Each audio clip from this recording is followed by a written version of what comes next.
Baby ya no yen shede ni 12 game bia sa wo Europe de ba ye be rerem kakrakra. The battle to qualify for UEFA Champions League next season wo England emu akwa yehye.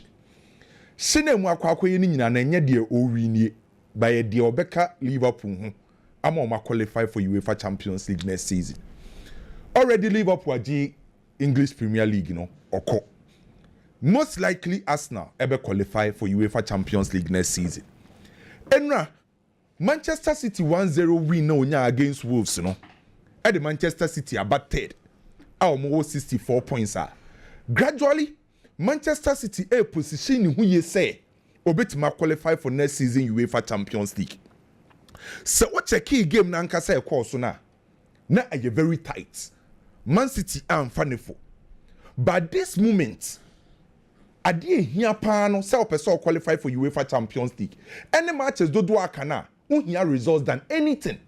So the fact say Manchester City struggle in a way no at the end of the game otiminya na 3 maximum points are edina beto third or position who yes or be qualify for UEFA Champions League next season. This season when Timi and the Premier League Man City and Timi and the UEFA Champions League FA Cup they were born ho modern oko final EFL Community Shield waje.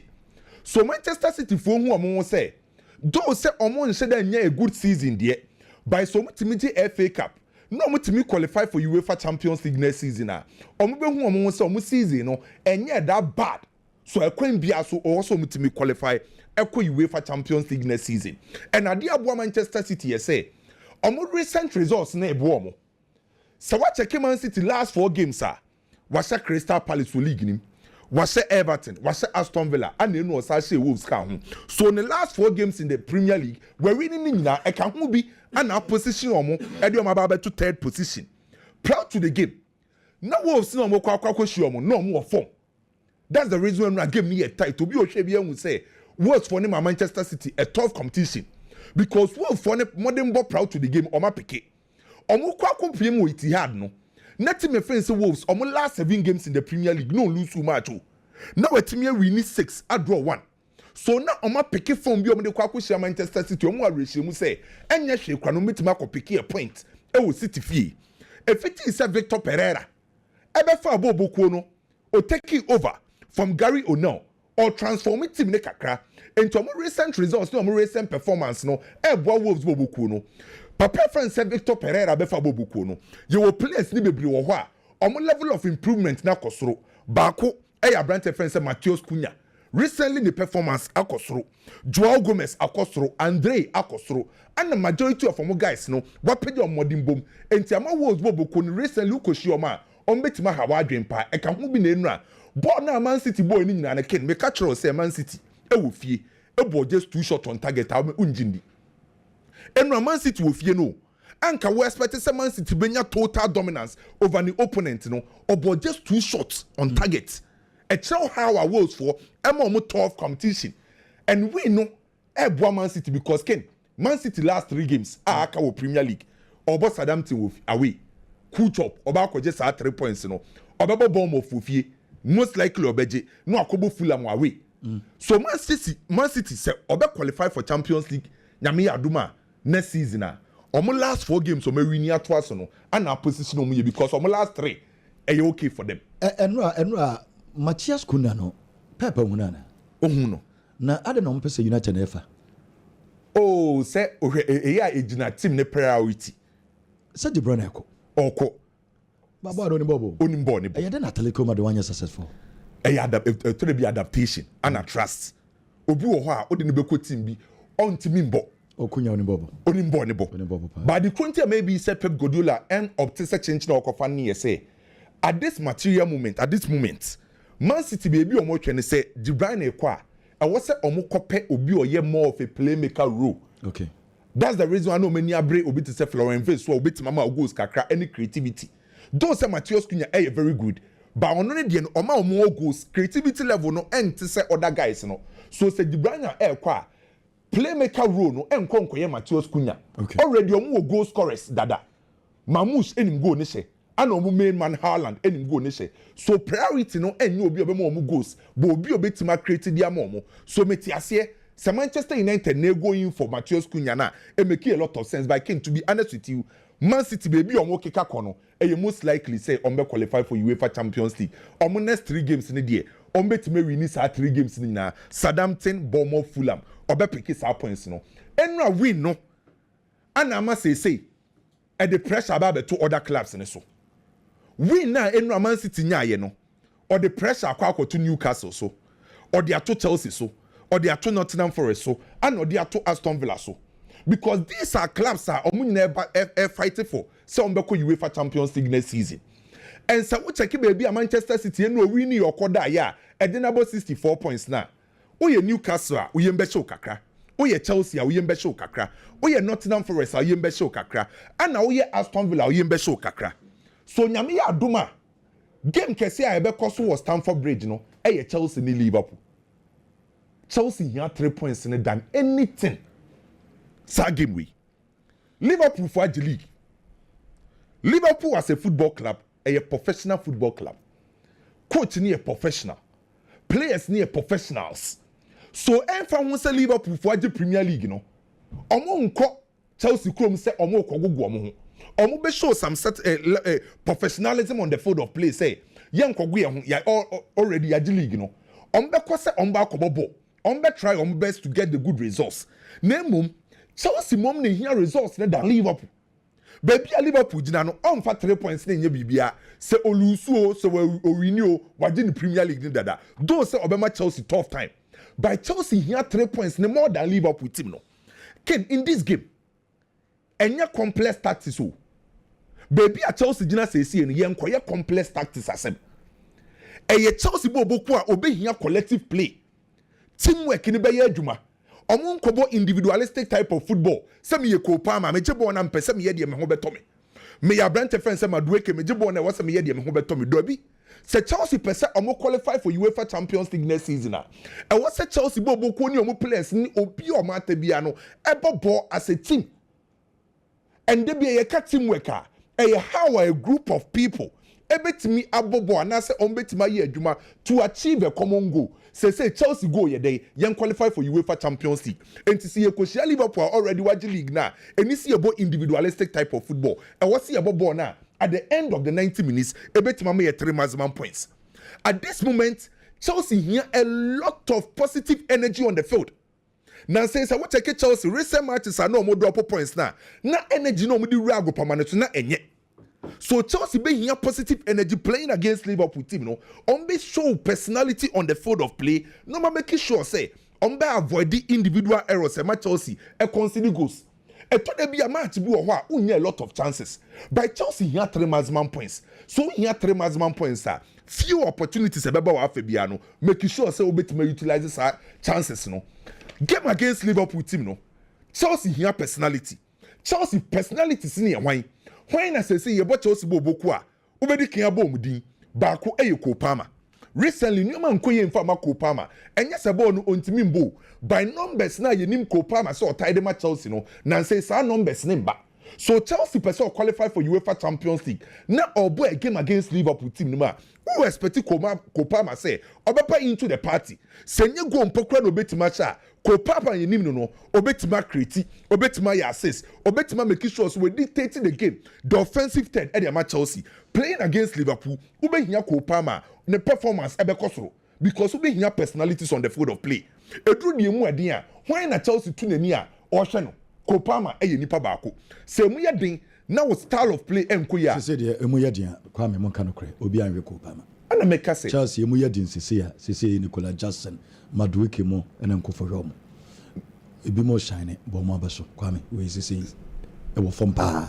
That's the reason why me catch you say unse Cole Palmer o magege ne so pa ne modern bo wo fom eye no kre sese de e wo fom ena me ami unse Chelsea supporters ne feel saving say obobo no wie kwa na say anko ye otun say e ha supporters no e ha support be break ebremu coach ni no kre but seriously recently enko enye kura by baby a ye dru no e wo so pick up because so o catch Chelsea key players are unti ukosoro ba from Cole Palmer say minimum say confidence na atekwa because I say Pedro Neto kura confidence more no kre so why Pedro Neto say Pedro Nana no sumi usana Madueke. So Nicola Jackson ba na no ada wa chance. So far. Enti Copa ma de me ense next season mum na yeso mo pe omo hwe kwan on befa so a betimi ama the ball na se abasiri si by because Enzo Maresca na no ka say enya about tactics. Ono coach na ne wo. Position now the ball na ekoyi na no. Eno na the ball mun sesa we. So about the personality or commenter. Yes, se personality. Eti me fa say Copa ma so no e bia adi ne team obana wan hye go kra na team no ewe ni a hano. Never hano because of the numbers we produce. Sister obey 13 goals cry. Yeah. Or 14 goals. Not just say the last base 60 matches on she go no. Affecting. But still 14 goals. Or 14 goals. That's what started league ni. O sha see ana you say see the trase. By King baby at Chelsea edru no. Se Copa me koyi in moments like this, games like this, who expect Copa ma so betimi ama on a 5-star performance. So we show also to me show personalities on the field of play. Me know ya dream nan say Madueke free injury by no gradually was say pick. So say o person get 3 maximum points. Who expect Madueke say obenya ni day. Nicolas Jackson-Riley as you said, na Chelsea goals name back. Oba ye no gradually or pick. So playing against Liverpool who here 3 maximum points. Who expect Nicolas Jackson say obetima ma o sa goals na obetima ma o secure 3 maximum points no. Kese Enzo Fernandez the last bare 4 matches. Enzo so abopa Enzo bare 4 assists kra. Assist say o ka Chelsea. Players are obeka so mu edura. Ubo Kopama. Ubo Madueke. Ubo Nicolas Jackson. Pedro Neto. Enzo Fernandez. Caicedo. Kukureya. These are the big guys of what Chelsea currently. So some players when they hear the big guys are moments like this game here some players na also show up. No mutimi bo ama mutimi get 3 maximum points no. So Chelsea betima the 3 maximum points na enya complex tactics because Liverpool na akwa shia no. Menya sure say slot e be ye tactics bi wo wiase akasa o Enzo Maresca be ye say bi die sia no. So do sa stage we ya e how we be show class, positive attitude, personality and a positive energy. Now the rasa game we mu. Say Chelsea ntimi ande 3 maximum points na ken. Chelsea qualification for Champions League e be dey. Because what na home Liverpool be shawa. O next game sa aka no. Only Newcastle ba kobo. Newcastle no so per Champions League abo. O say ko ni fie. O last game o sa Nottingham Forest bebo. Nottingham Forest no only nyina na e battle some be qualify for UEFA Champions League. So Chelsea betima qualify for Champions League e dina weekend game no so against Liverpool team no. And what's the Chelsea team find a way to get the 3 maximum points against Liverpool team no. Liverpool for Ag League no on be show class on the field of play by the end of the 90 minutes Chelsea find a way to get the 3 maximum points. Uko Spain Valladolid and Barcelona because of the Inter Milan game in Kofa Gini Valladolid game ne so. Barcelona person oje treble. Oje treble ne dia. E wasa Ag League. And what's up with the UEFA Champions League already? Imagine Copa del Rey no. So said the Inter Milan game near very important for Barcelona no. Sana was a Valladolid game was so very important because already Barcelona was 76 points, Madrid was 72, a 4 points difference. Sa oma wa dwen ko Inter Milan game ni so bebre. Na wo kolusu Valladolid game no na Real Madrid winia akwaka 1 point. And the pressure ba beto so. So said the Barcelona for adwini nyina koye Inter no. Valladolid game when see a very important. Valladolid for say omonyadi. No cre. Obi ani so omonyadi. No cre. By the end of the 90 minutes, so when timi amfa concentration and ko get 3 points. Na wo lose o draw na Real Madrid winia. Wo close gap no. And meaning the reason here Barca second team in Valladolid. I was almost say almost second team create almost Valladolid. I was almost Valladolid. The points gap is 60 between them. No cre. Valladolid on the year 20th on the league log. On the first neighbor. On the first neighbor bebo. As recently woman here say 20 clubs or more Spanish La Liga no. Their own share goals can say Valladolid 24. So munye boku o mushe goals. Ana 20 clubs or more La Liga ni nyina de yasha ne kese pa Valladolid 81. Ento munye boku o mu concede. So team na Barcelona ekwa akohia no ono a ontimi nche goals ana ono so a or concede so attack poor defense poor and me sure mu this season almost style of play no very predictable and am say omu ntimi nkura ball ne nche no omu nyina atai kogu omachire ho omu gu omachire ho a eho no mpese omu ball no ma invite opponent na manaba Now omo the ball no akwa to wings. No ma your more crosses because of Tuhami I will be operating on the right side and Raul Moro I will be operating on the left side. These are the two key players omo Valladolid team na beka say omo hu and they most likely say Barcelona be rotations kakra because of Inter Milan game no. Marc-Andre ter Stegen on a better post him against Valladolid. Omo first choice goalkeeper. Watine fie 214 days and one say 45 games yama Barcelona. Afena Oba. And you good say Oba man that Valladolid game. Valladolid ain't them post threat. So say drop says ni na ter Stegen abedema. Menye sure say sa game we ter Stegen entiminda. Ne center pair or tie yusu Inigo Martinez and Kubasi. And you most likely say Hansi Flick be rest yomo. No abo Araujo and a Christiansen. Say Oba Araujo ni Christiansen against Valladolid. Menye sure say Valladolid was striking you bit me has two center backs we Adrien Bebri. Gerard Martin bebone left back. Because Baldi you most likely so bebo Inter Milan game no. Say Gerard Martin Barca for one kasa Jinindi by playing against Valladolid. Gerard Martin also timi ebo. On the right side Kunde anyhow. So ebeye Hector Fort and ebebo obetimabo. In the midfield report about say you most likely so be rest Pedri ni Frankie de Jong. Say or rest our players now ebeye Eric Garcia, Fermin Lopez and Gavi. So three players we bon fin the Barcelona unya control. By ubenya aggression, ubenya runners, now when your defensive cover. And also mu dominate. Lamine Yamal, Rafinha, Ferran Torres, most likely say Omon Chassie. So ebeye Ansu Fati, Pau Victor, and Pablo Torre. Ken, I was a team way. Say a Barcelona best side, and Barcelona best side. And also winning against Valladolid. And again Barca, Valladolid and Yetima. Me want to say opposite threats at Barcelona. Me expect a win for Barcelona. Now it's me secure mo. Na omu position omu da ewa La Liga. Anyhow omu lead Real Madrid no. Bibida be koye diamo omu. Madrid boss Celta Vigo. Still na Madrid wo GDA say La Liga no mbeti maje. So se uwo GDA dia. Wase o match bia utimi wini.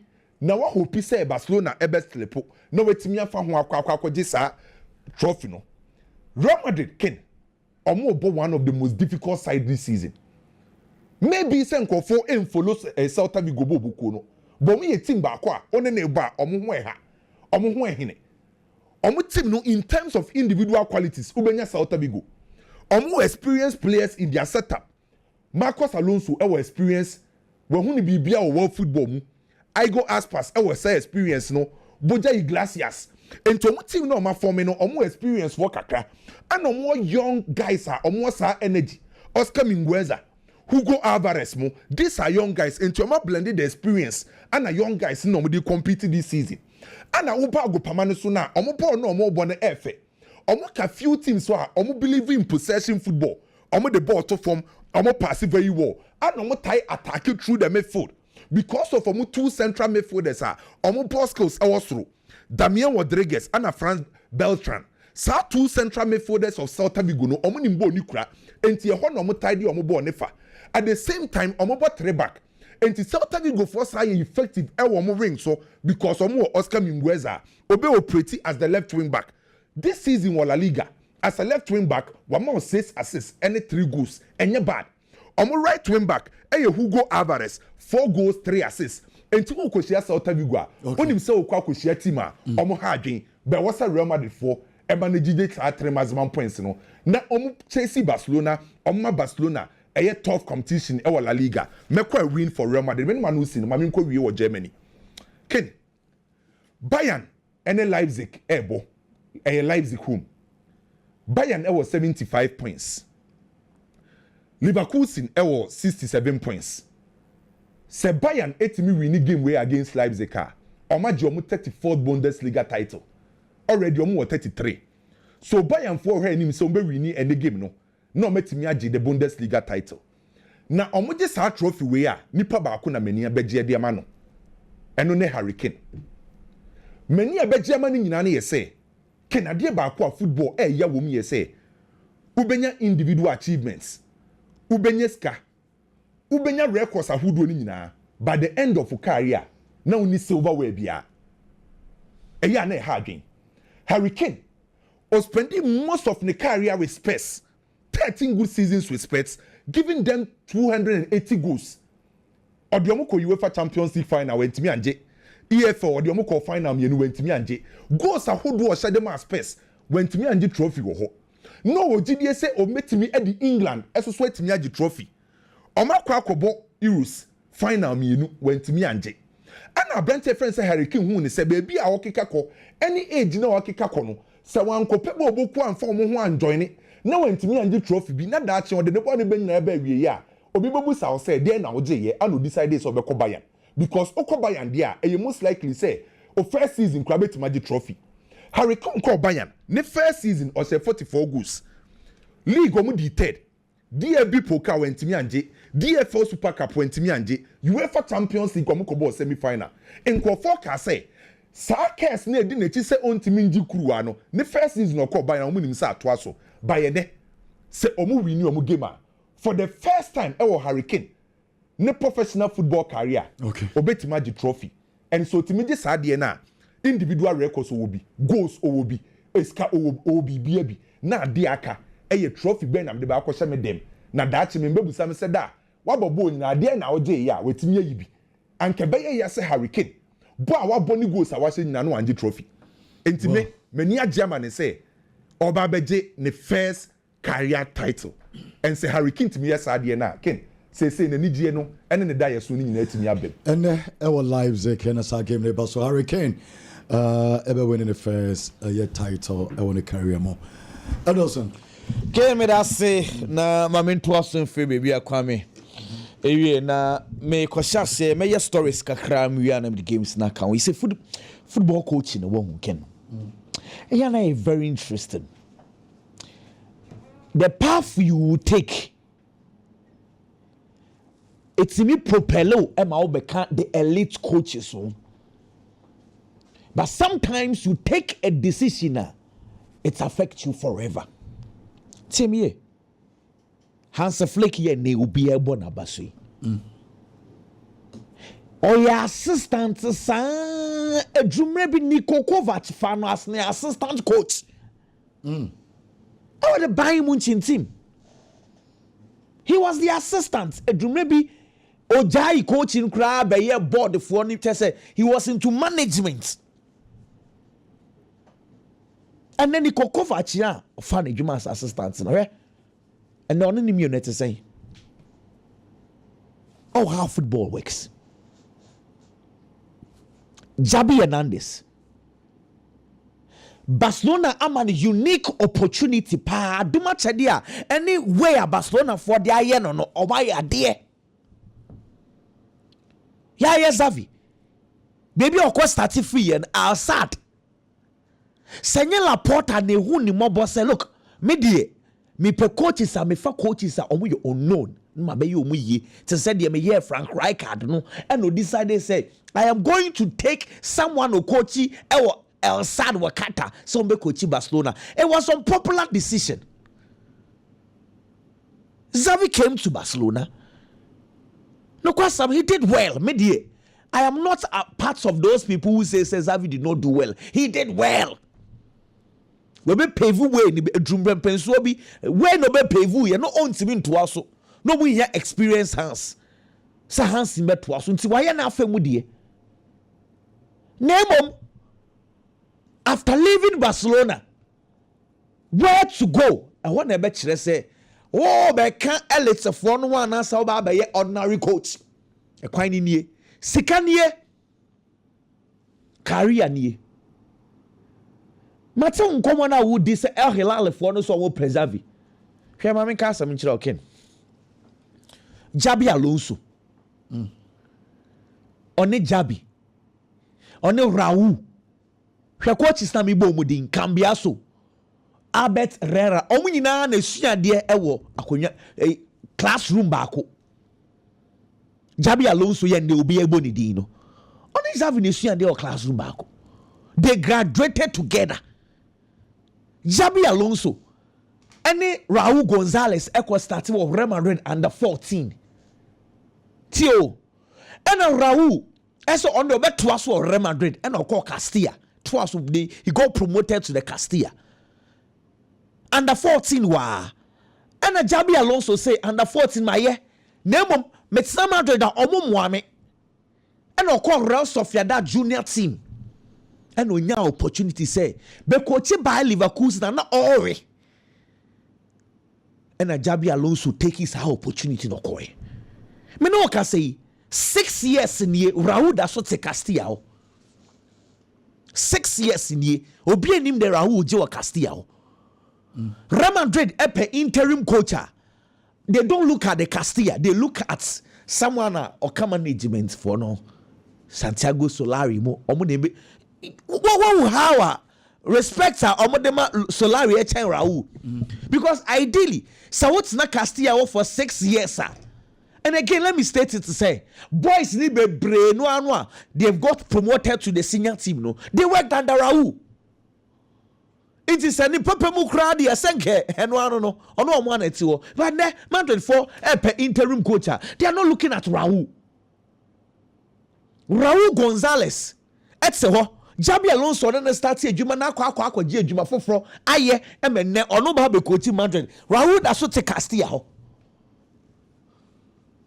coaching path they mention so person of the beto but said dodo season we bana we or the beto amom what said dodo adai e dey no anya ne right because so come Madrid sisie ya Abeloa empayimfo no hu ni coach ne nsa no wo enkran ketwa no mu ho e chen Raul do you Macastia you see bedroom pempensuo bi Abeloa too will have to leave Casillas Raul omo promoting because he was doing well with the under 14 ejuma Abeloa aye no Raul yebi in 2017 2018 and omo promoting and others take Castilla wo ye hwe football won tina make say he omo no omo tina classroom so who is Victor Valdez ono so Barcelona nkwada ani mu ano so mekoji ejuma ye ne o coach the 6th year chese nkwada abobi no omo bo ho he baby Valdez ne nanam.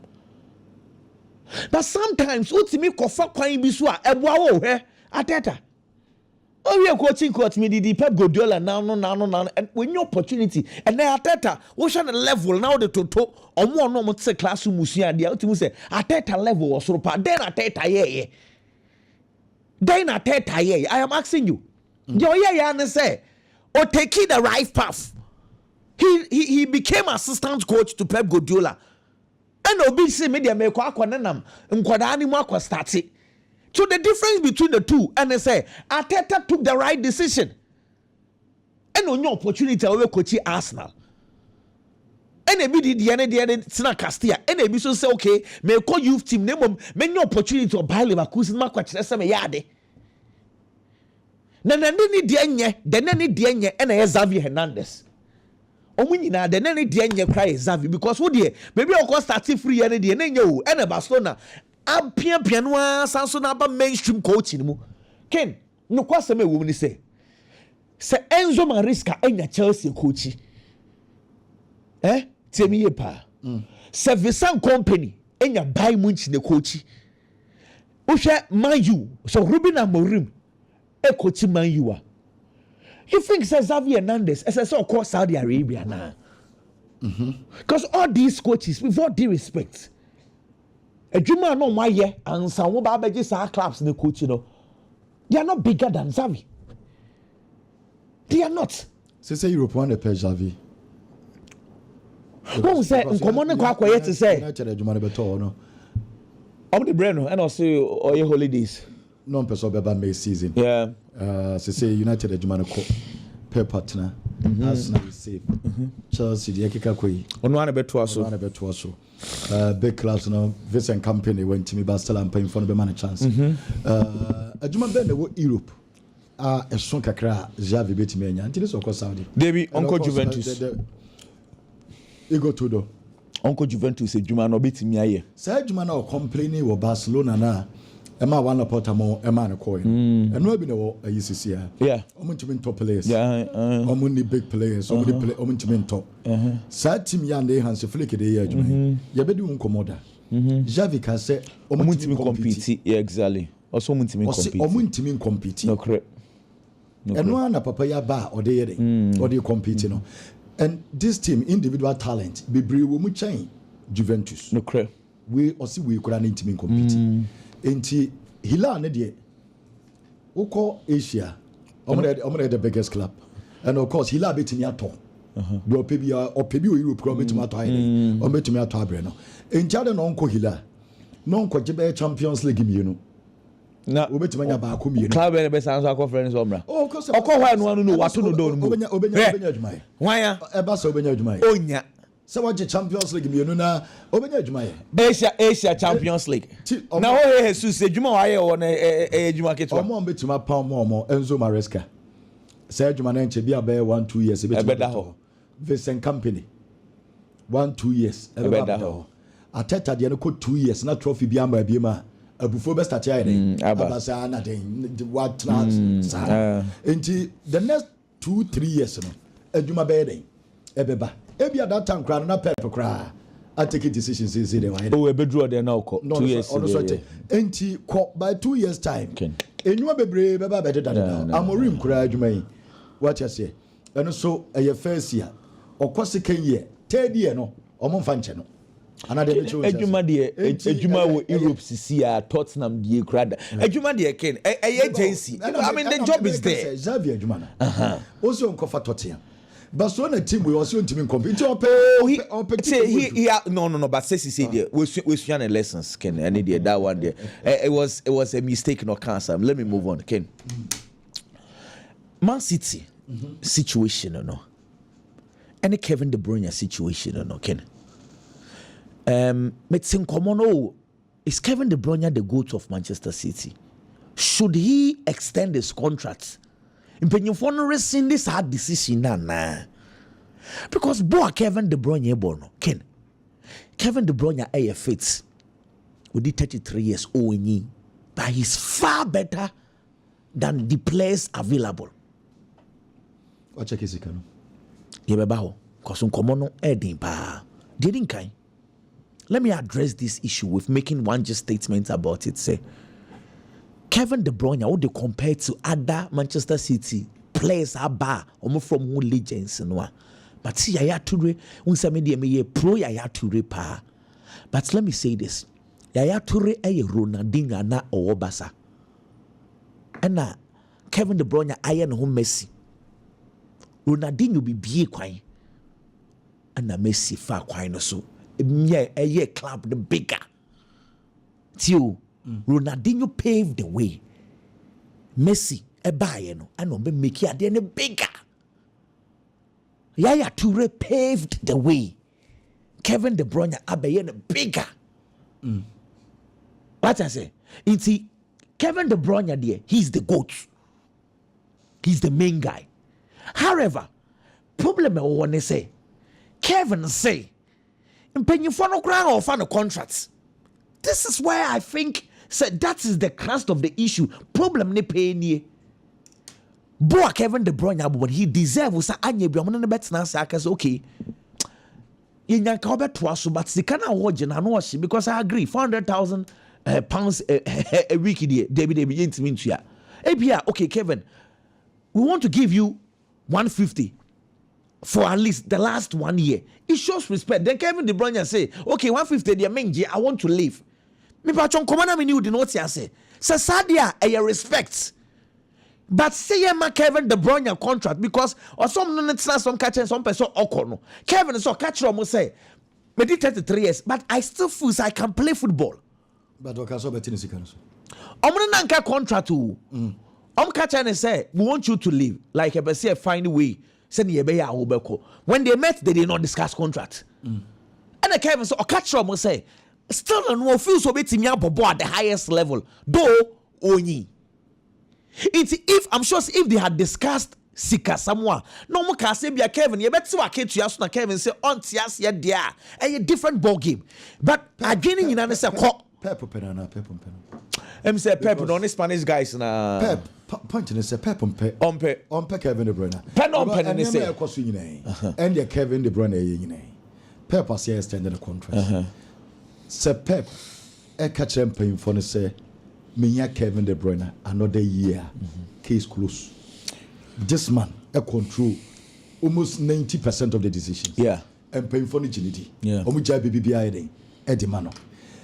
Omo could be sana as about 3 weeks ago, 4 weeks ago at a time I Kevin the way in the buy. and was say between Kevin and the directors. No, you know who from Pabo bad. Oh, you know who free. Ah, you know him says a pep. She said the team. No, him say oh he had this boy. And on a so catch him for say Omo Kevin issue no more day. Look, the problem Pep with Pep there. No, Pep. Pep there assemble media ni mo ba be shake to say Agero dey. No be shake say oh Manchester City nya play bit to say Agero. No osu social media obwa and so no na kopamo no. But problem na me won say Pep say the problem of what with Kevin De Bruyne and say 2 years in the debia we bra. Oyana onyano.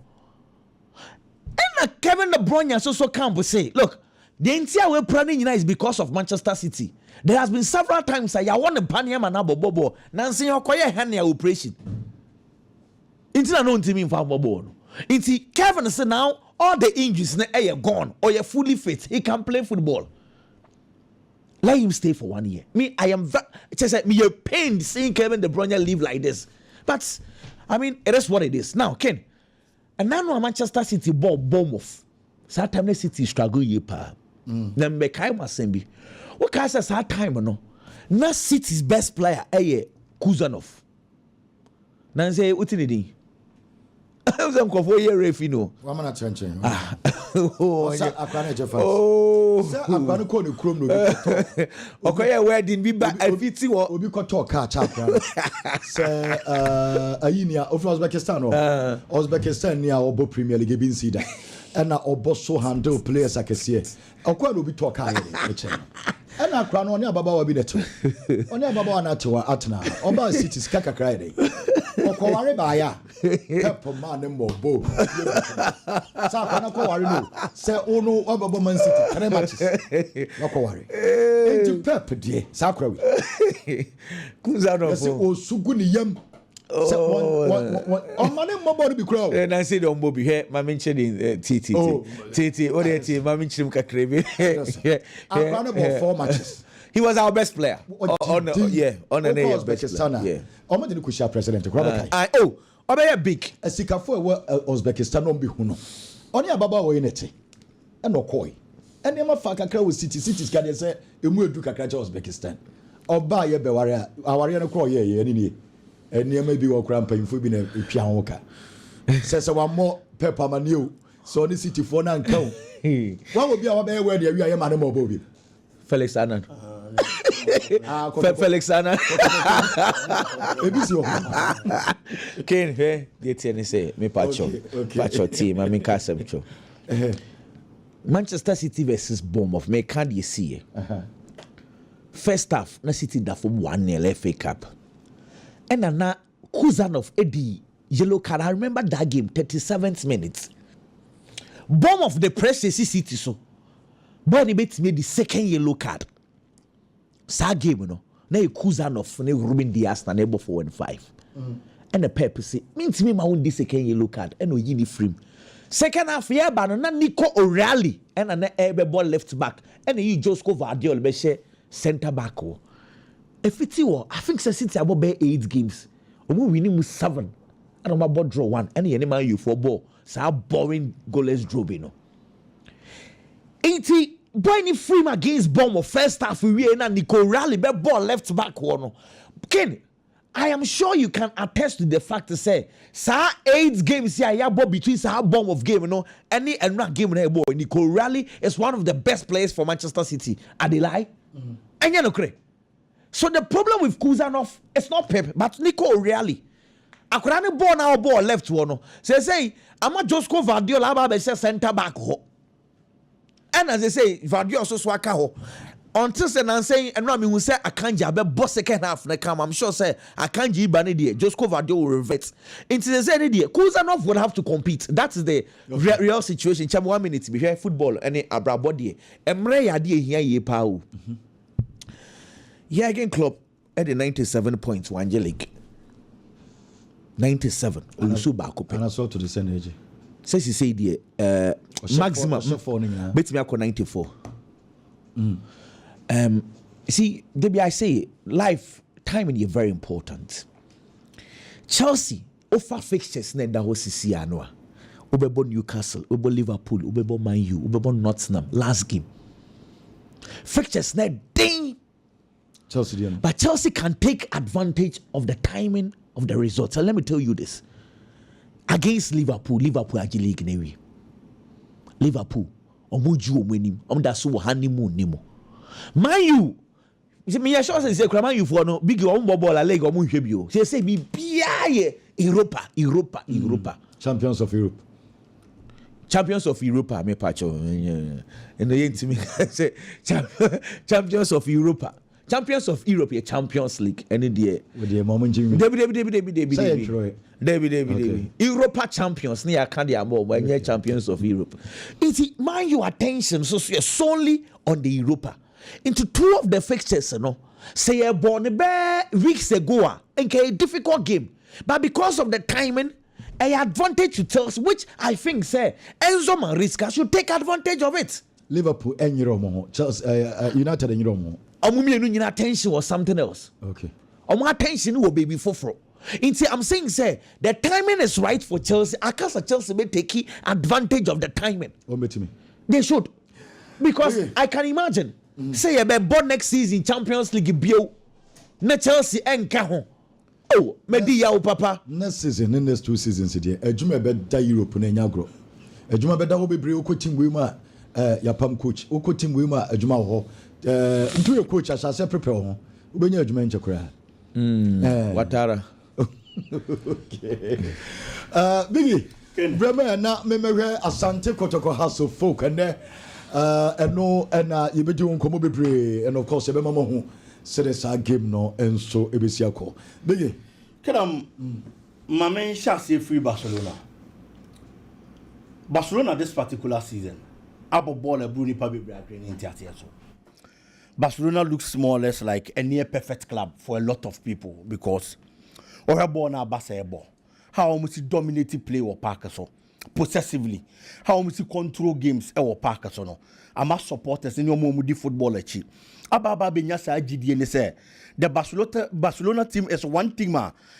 Ding so Benya team to meet me beat Barcelona to it. Until clearly. That kind of hope are Barcelona a year. But all over the world, no matter how strong your team is, no matter the kind of quality a team, there are still loopholes with team. It will have Barcelona. The number of goals our Washer will league in this particular season, 89 goals. Nipa or Ben and I say team or Ben on Washer Kaka Real Madrid, 66. 23 goals difference between the two. Actually, the kind of quality any footballer Barcelona able. But the loopholes in the Barcelona setup can't be overlooked. And Tibasa decided to say, Emre kona nim no tokro na de do mu team nim no nkaka ko metuatua san tokro no en tokro ne baako e wo Barcelona team nim e the left back position, the backup for that position Gerard Martin is one player with no disrespect what said that Barcelona level any standard our players be about ball ma set dey ato no obiti na David Oduro all the youth team ball Bobby pa onya bibo sir. Recently, movie. Recently, mobile. Who's mobile? David Oduro. Because almost started on an airport. Yeah, at the start. No, but as is the crime of yeah. Because David Oduro on Gerard Martin, the Zenka, Gerard Martin brought a sword, Kakradia, but and Gerard Martin so honey. Of Ukrumo. Yes. I thought I am a sunny money in Abem. It's all what Tenassia who said loopholes never Barcelona team no. Gerard Martin as a backup left back. One of those loopholes and I was almost failing. Gerard Martin this particular season a lot of opportunities. Opportunities now brand Tienano. On more born to the Barcelona standard. It's any time be about the Nihobiano. Now you have a problem. Say Barcelona be a competent left back. Our Baba Bejinas our position in the Amamo. Why mistakes, countlessly. This season, Barcelona and Celta Vigo. In the first half alone, Abrante had the chance here the Barcelona Bobo Kono. Can first half Nemqua. Now boss or the Achaya dispossessing of 11 solid times as a left back for Barcelona. We are only free war. In the Champions League, game of Boy versus Borussia Dortmund. Second goal. Obetime the Abrante any dia count. He was one of the reasons, sir. And I'm so more consider. The third goal, he was the player that was dribbled past Alex Meyer and Yanku Tomo, and Yan Juma was our flanks and so against Inter Milan, the least said about him the better. At a point, now Barcelona players they decide they say almost expose, because all the balls in the manner as an hope he feels jittery. When we first the ball na ko animu, Barcelona left back should be attacking. Abrante didn't mean yes no. Defensively, on more options and so it's in the position Dankasana. It was a problem for Barcelona. It was a coach ye change the Raul no pushing Inigo Martinez and it cause our position no to solidify that position. Say on more attacking options in power at least as a centre back. A man form for home for man hete Barcelona and a coach in the years are changes no. Barcelona actually who say also mo pe backup there. Omo ko Bayer Leverkusen. Ke na Bayer Leverkusen omo ko fa Abrante friend say less Grimado. And the Barcelona Bobo Konim. And me taste our news and the taste our uncommon. I feel it is a very good decision and a Barcelona penny for need taking. Alex Grimado is one player this season consistently wa body about Bayer Leverkusen Bobo Kono in the Bundesliga. He has played 29 matches in the league, over 2 goals and assist. It's all year Juma. In the Champions League, he played 10 solid matches. And at the Bundesliga, it's that consistency and availability. I'll be here from a player no, or the Sardian and so at the amount. Oh, yeah, no, if you want that is the performance I was done at Leverkusen. From there, Uber team all by Barcelona. Barcelona now all bano. Send a name be panning out at the player no. First of all, he's a former Barcelona player and he's a Spaniard. Nobody Barcelona youth team. It is such players. So an opportunity no also call the former clubber. Teams like Barcelona quite almost so your money mano. Maybe our most senior team mpo. But right from the youth stages, acquired the honor, using the same principles and philosophy of football and the players no. It is a player na any opportunity am both senior team nimpo. Sad any one it is on your kwanya or science back. Ababa besi akanya aya na enya den fama no based on adaptation. Enti Danny Olmo ubetimi dey na a case study this particular season. On also share from the youth team of Free Barcelona. Okwane na mu no onya akwanya na obaye no enne Danny Olmo first season at the Barcelona senior team obo ebo ni ye de Barcelona anytime he gets the opportunity. It's Alex Grimado bana Obano. Adaptation enya problem and some from my player friend is Alex Grimado. Uye no ni free one ma. He can be a motivation for a player, a friend is about it. A motivation in the sense that when your players are more experienced, no better about their chi. But they know such as when you be competent, I only baba pray. And so that particular position. It is a 1 year and 1 more boni ya. A baby has no baba better na bench. A babuama branch and a mian modi mum. A maniama conkind yama body. It's a baby has no. Not Barcelona baba benya 2 solid left backs. Anytime will be a opportunity, he gives you a grade A performance. Gidi said that particular decision and penny for Muteki. No more feelings out to potholes now Barcelona team. This is a very good one and a step in the right direction for the player and also for the Barcelona team. Okay, moving on. Mikel Arteta enra a presser. Na presser na Mikel Arteta ye bisano about a year. Player your friend is William Saliba. Say Abrante no oye sure. Say obetena eye Arsenal bobo konim. Anasa Abrante ni be movie. Na Arteta ye kasa no. E no si we die enke ya andre better modjuma. But the woman say ono no personally oni Abrante na kasa. Ama Abrante na assure no. Say na nije wa Arsenal bobo konim. Etu obepe so obetena Arsenal bobo konim. Abrante na kasa asem no e de akira Arteta. E no kre. Meje di Arteta e Kennedy. But the woman say football no et is abraboya yebuya. Obia one ambitions are seen any so. It's ushabrabonasia. There are opportunities I'll be looking out for because looking at what is in you, especially in a Juma, it is a football. About talent exhibition. Obia per that platform, I'll be so no debate we are the onimu. It's I am sure the player friend is Saliba.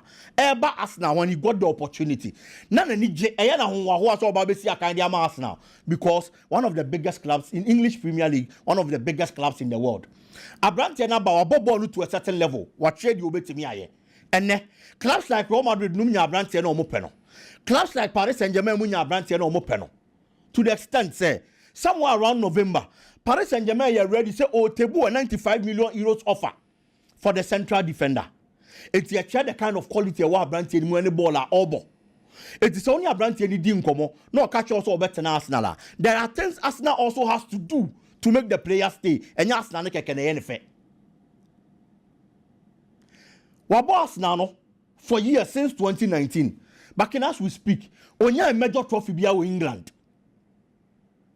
What the community shield be no? Community shield any major trophy over England. Oshan himself for no more. These centre backs were in other clubs, and will be to say Konate a Premier League champions. At least only Liverpool about the Champions League finals. A Jenna went to Mianye. That exposure is there. That experience is there. Oko other clubs in Europe, sir. There are other central defenders almost more winning a lot of laurels with their clubs. It is a William Saliba a player. No assistant or Bobra. Na niame kon kind of manner. Or be person the trophy winning the back home. Mikel Arteta and Penifue Arsenal should make sure. So the kind of signings I was on way. Eddie augmented the Arsenal team. Say said the biggest problem for Arsenal. Arsenal being a goal poacher, a typical goal scorer. Say Arsenal nya sadiana. Na ball over these 3 years. Premier League no. Possibly Ebian come a Premier League winner. It is opposite of key players is there. And was so near key players then near team no must stay. You get them other quality players. I bet me more winning trophies. Now more many team no matter. And yet I'm not keke because we make move now. Or back a club like Real Madrid, or back a club like Paris Saint-Germain, or benya trophies. No one sounds what Jessica they change their origin or Arsenal in.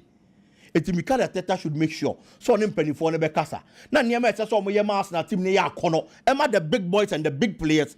Almost to team no musia kaino. Omunya sani man for momo. No musia kain was na bobo konim. Ken now the kwaku dim come about Raul Gonzalez. Say Obepeso obe free Real Madrid team nimu at this stage. So what's na baby channel feel so that kind of quality. How the be Juma at a certain position I am vacant. Now for years they be you overlook you. They be you overlook you are. Uye nipa that is very true. But then again, you ask yourself, say, dear Nama Raul Atanawadia Babe Pim Samri. Ubetimi siki other opportunities elsewhere. No akwa konya Jumani biaye. Real Madrid attention ebeba also. Say you are a good coach, ubetimi handle the senior team tiemra mefa umra. So mo ma the opportunities is here ya. Eyane ya because who obiti says Zinedine Zidane. Or Real Madrid bobo konimo. Or yeah Juma at the youth level. He had the opportunity. The rest is history. Obedi Champions League in 2 out of 3. Barcelona who Pep Guardiola from the youth team. I don't know to your opportunity. On your opportunity to the senior team, that's a resurgence at Barcelona. And supporters know almost every season, almost person on Muji League, almost few Champions League that's all Muji Bino. Pep Guardiola started that project and brought that kind of belief about on your opportunity somewhere 2008 for Barcelona. It is a Raul who's an Yama winning now. A ben yaso no net Madrid. Now kwanya ba be da ho ne kwakofo obi from the board level or the managerial level so no nem na mesha. That is very true. But Ken, eni so ha no ho. Ade ese so ya ne so be move away from the club. So jini hu disampa adwuma no onim ya. Onkonko pe another opportunity elsewhere. And the Madrid did nkomo ape coaches are almost hwehwe Xabi Alonso no because of adwuma makwakoye oba Leverkusen. Almost hwehwe other coaches omo top. No match with track record say Juma no munim ye. Ebia na say si omu nya sa agidie nim fa mount say de omu de mazi dan no. Omu nanim de omu hu. Eti ade a obetimi aya ne say obe move away from Real Madrid. No akọ secure opportunity elsewhere in a club. Urugidi say obetimi aya mu adwuma. Now they are excelling. So excel ya. Me sure say Real Madrid being a legend of the club. Ebe ye first omo beto omo nsa for say bra be ye adwuma. E fa ma Real Madrid the senior team. Eti kasa ne de Okasa emwa. Those who are given the opportunities they didn't talk. And penifon who be no more from the Maomo. Zidane is a typical example. It's a deal between me at this moment, and it will be free Real Madrid. No, I could prove your Real Madrid and Penifono. Say Juman as a coach, or no, Raul Gonzalez, any Jumana year with a different club based on the Modemo, no more friend and fair Jumana Mano. Well, and no a biggie. Messi Abaso, yeah, Sante Kotoko, and a house of 4 game.